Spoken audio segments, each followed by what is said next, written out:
ఇక మొదలెడదామా?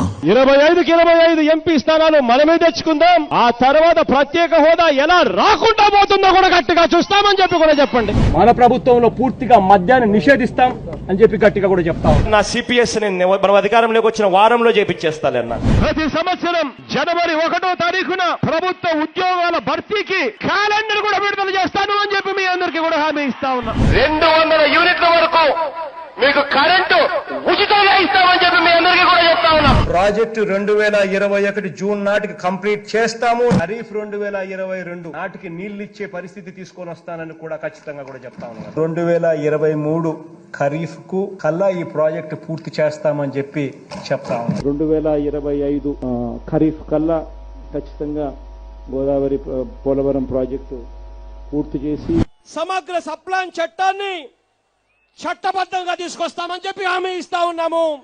3వ వంతు నిధులు బీసీలకు కేటాయిస్తాము అని చెప్పి హామీ ఇస్తా ఉన్నాను మీ అందరికీ. ఇలా ఉట్టి బీసీలకే 139 కార్పొరేషన్లు పెడతామని చెప్పి మీ అందరికీ హామీ ఇస్తా ఉన్నా. పంట వేసే ముందే పలాని రేట్లకు కూడా పలాని రేట్లు అని చెప్పి రేట్లు కూడా ప్రకటిస్తాం. గిట్టుబాటు ధరకు గ్యారంటీ ఇస్తాం. విజయవాడలో క్యాపిటల్ సిటీని పెట్టడం మనస్ఫూర్తిగా మేము ఆహ్వానిస్తున్నాం. ప్రతి కాపు సోదరుడికి నేను ఇవాళ హామీ ఇచ్చి చెప్తా ఉన్నాను.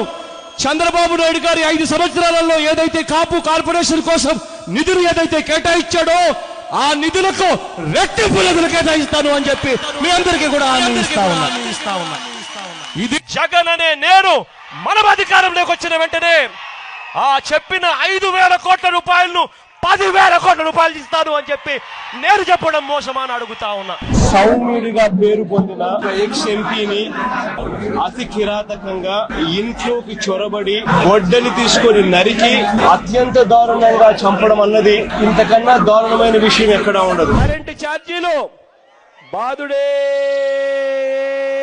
బాదుడు. ఆ 2024 ఎన్నికలు జరిగేసరికి మందరిని పూర్తిగా తీసేసిన తర్వాత మనం ఓట్లు అడుగుతామని చెప్పి చెప్తా ఉన్నాం.